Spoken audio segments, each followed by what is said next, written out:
Why would I? Hindi. Tangin. Survey. Fucking tired and sick of it all. May mahalal tayo na maayos na presidente na talagang, you know, like that will take care of the money of the people. Tapos, you know, it's well allocated. And the national government is somehow decentralized enough that, you know, like the provinces will benefit from it, then why not? You know, I can always work under an administration if ever nandyan pa ako ng panahon na yan, as long as the head of state is of sound mind, not this guy here in Malacanang right now. Mayor, napag-usapan niyo po yung gera? Hindi naman. Wala naman masyado. Minention ko lang kung ano, kung nakita niya ba sa balita. May access po siya sa balita? Sa TV naman meron. I do not know. I do not know. Hindi ko alam kung meron. Ano yung gamit natin doon? Kasi hindi naman natin alam kung pinag-uusapan sa loob or hindi. What did he say, Mayor? About what? Yung tinanong na balita. Wala naman siya comment. Sabi niya, magulo yan. Hindi niyo po napag-usapan yung ano, I believe hindi rin niyo gusto i-monitor yung hearings ng past week. Yeah. So hindi na siya pinag-usapan. It's not allowed inside the detention unit. We're not supposed to talk about the case. Yeah. But how is it? How is it? Kasi po yung huling, yung closing statement ni Mr. Kaufman revolved around yung visit niya, how the president seems parang prepared to meet his parang what will happen now. I do not know. We do not talk about these things when we're inside the detention unit. We just talk about, you know, like everyday life and personal things. The candidacy of your sister, VP Sara, was that No, I did not mention. Hindi rin politika. Hindi namin pinag-usapan. I forgot to mention it. Sino pong mga kinamusta niya sa pamilya? Mga apo. Oo, yung pinaka-namiss niya. What about the performance of your Clear. vice mayor na abroad? Clear, ma'am. Clear. Oh, wait. Oh, hindi na. Teka lang po. Sir, what about the performance of your vice mayor na apo din niya? Was that No, just ask about Davao in general. How is it? Sabi ko, wala, it's okay. Relatively, could be better than anywhere else in the Philippines. So, yun. Sir, what about the Marcos administration, yung feud with your family? Was that also? No, kasi wala eh. Wala na kaming pinag-usapang ganun. All we talked about was the midterm elections and the results of the midterm elections. So that says it all. Parang nandun na yung lahat ng kailangan mong malaman about the Marcos administration because they did not win in Davao and they put so much money invested so much in Davao City. So that says a lot already. He's not yet looking at the 2028. Wala kaming pinag-usapan ng ganun ngayon. Maybe tomorrow, maybe some other day. But wala, I'm just happy to see him again. And what was your impression? Pumayat pa? Of course, lahat naman siguro pag ikaw nilagay sa detention unit, you get depressed, you know, you don't want to eat the food because wala kang gana. Hindi pa rin siya I think that's natural for everyone, huh? Hindi ba rin siya naka-adjust sa food here? It's not the food, it's the situation Clear, that guys. it's in. Sir, what about birthday plans? 81st birthday malapit na. Napag-usapan? No, Kayo po, wala po kayong pinaplano for him? Perhaps the whole family gathering here for the 81st? wala.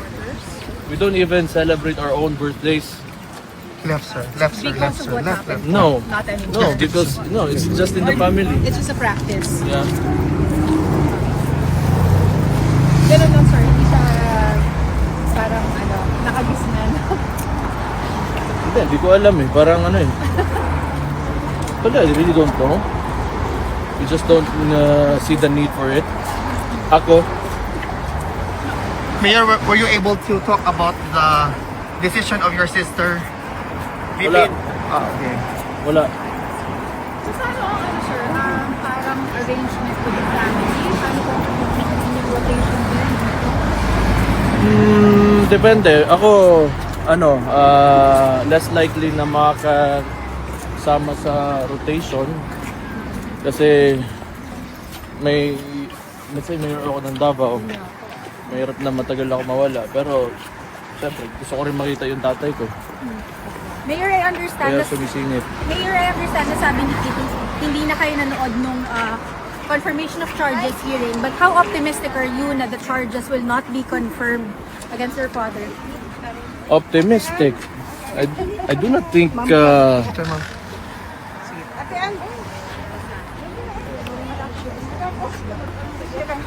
I do not see the ICC as a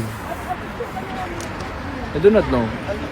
I cannot be optimistic about the situation since this is a foreign institution and I do not know. It has its own issues. Even the United States sanctioned the ICC, right? They have issues with the United States. So it's hindi ko alam talaga. I do not trust this thing that you call the ICC. Because most of the people that are in there are from developing countries. Correct. Wala kang makikita dyan na you know from the EU or whatever or Western countries. You know, you don't find people there from a West-leaning nations. So they just use this institution to intervene in the domestic affairs of a country, and I do not know how, but that's my theory. Well, let's just leave it at that. But that's my observation. So, no, pakialam talaga kung anong magiging result nito. All I care about is my gratitude to people who are supporting my father, those who believe in him, and especially the things that he did for the Philippines during his administration. So yung mga naniniwala sa kanya, mas may pakialam ako doon. As far as kung ano mangyayari dito sa ICC na yan, I do not trust that institution. Well, there should have been a proper way of putting him inside the detention unit, and he was supposed to go to the local courts, but none of that was followed. The protocol was not followed. Okay? So, why is he there? So that's the main question. Yun pa lang, kailangan pinag-uusapan na natin. If that institution is truly, you know, for lack of a better term, kung maayos talaga, then they should send him back and follow the usual process. Diba? Kung talagang honorable tong institution na to.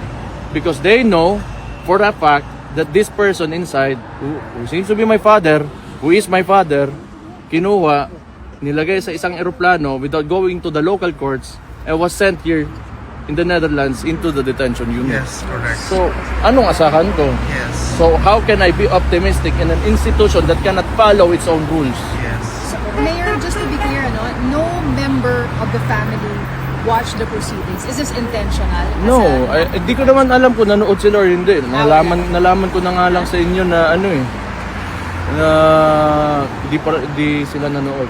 Okay.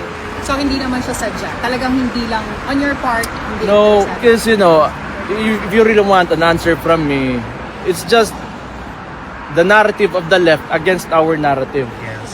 That's it. Sino ba yung mga nandyan? Mga NPA naman yung mga nandyan. Kasi sila yung tinamaan during the time of his administration. And they went around Europe and, you know, playing the victim card. That's it. That's basically it. Oh, that's my narrative. So, it's my word against yours and yours against mine. And then also, sa proceedings, si Mr. Kaufman, essentially 2 points. One is that it's politically motivated. And second, that there's not enough evidence. Doon sa politically motivated, may mga Marines na lumabas. Tapos he wants to look into the participation of former Senator Trillanes. What do you think? That's why everything is speculative in this situation. That's why I don't want to listen anymore, because it started, with romanticizing what could just have been let's say a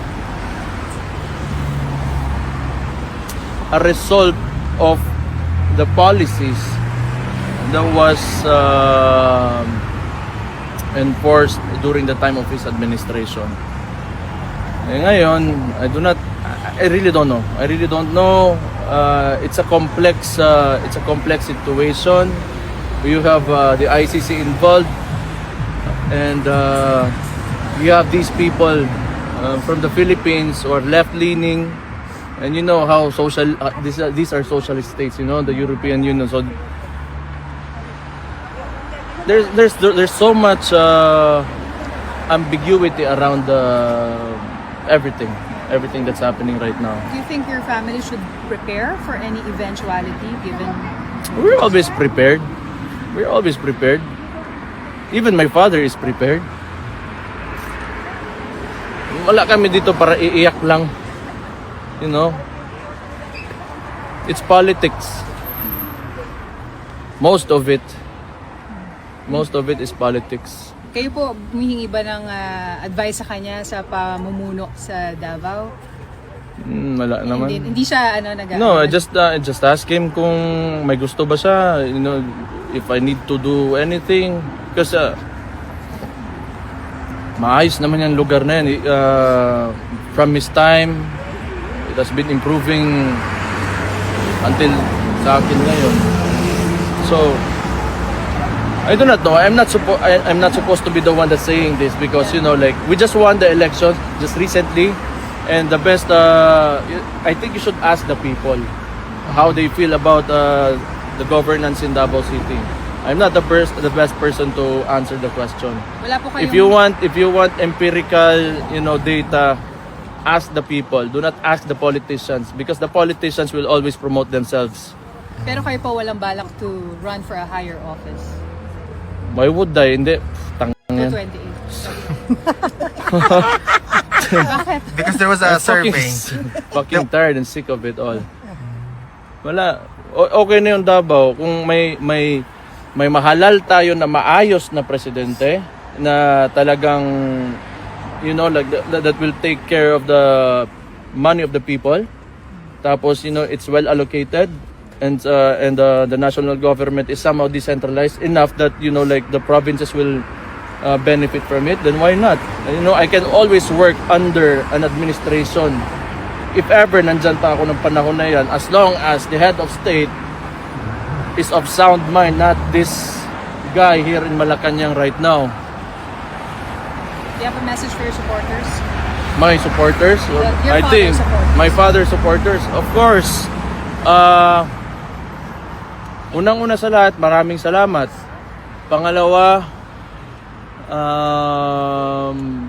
alam ko, because you really believe in my father, nasasaktan din kayo, but kailangan yung tumiis lang, kasi nasa sitwasyon tayo ngayon na di natin naiwasan or di natin pinili. So kung ano man yung mga nakita nyong,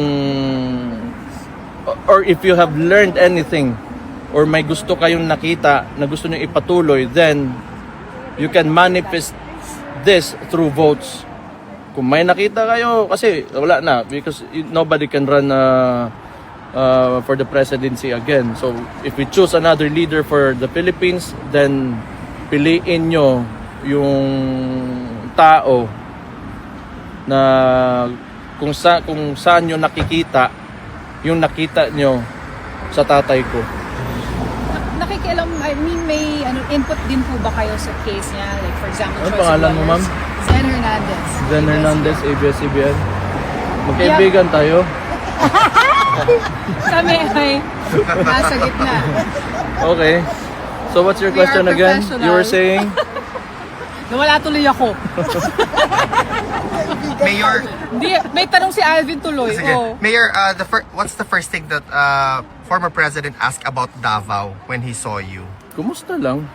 Kumusta lang? Tapos sinabi ko, nag-oath na ako. Ako na yung mayor. Okay. Sabi ko, pag bumalik ka, di ibalik, pagka ikaw na, ibalik ka lang namin doon as mayor. Gusto pa rin niya to be mayor. Hindi, sabi niya, ayun yun eh. Pero, alam mo, yung tatay ko dyan sa Davao, kahit ayaw niya pa, people would go to his house and force him to file, a certificate of candidacy. So, and I don't think he's going to deny these people who come to him, want to him as the mayor. Mayor, what's your reaction about those individuals, particularly asking sort of due process? Should an arrest warrant against the ICC be presented to them? I do not know. That's why, di ba, I explained earlier, why would we talk about due process when it has not been followed? There's a precedence na nangyari na eh, yung sa tatay ko. So ngayon, kung may ICC pa, kukunin si Bato, kukunin whoever yung kukunin nila, bakit mag-uusap pa tayo ng due process? Kasi gagawin lang naman ng administrasyon na to and whoever they're conniving with kung ano yung gusto nila. They do not look at the law. They do not follow the processes. So why would we talk about it? Why even discuss it? What's the point? Correct. You should ask them, not me. Because my opinion is based on my observations and I can only tell you kung ano yung nakita ko. But ask them, why do they not follow the rules? You ask the institution, you ask the administration. Hindi niyo pinapayuhan si Bato. Si Bato, Nakakausap hindi ko pa nakakausap yun. Matagal na kasi nagtatago, di ba? Yun na, sa case pala, yung sa lawyers, nag-i-input po ba kayo doon if you're satisfied with the performance of his legal team? Or that's up to the VP? Oh, mostly kay VP. VP, Because no? I'm not a lawyer, alam mo yun. Siguro, syempre, may mga opinion ako, pero tingin ko, immaterial na rin kasi sa case eh. Like, what? Bakit? No, it's just out of frustration na alam mo yun, matagal, di ba? Parang syempre, gusto mo yung makalabas na yung tao. Ganun lang. It's just, Okay. Pero walang parang to get another set of lawyers. Kasi parang sabi ni Mr. Kaufman, pang confirmation of charges siya. So, if it's up to the family, if you will ask him again. yeah, kung may ganun mangyari, it's up to the Vice President.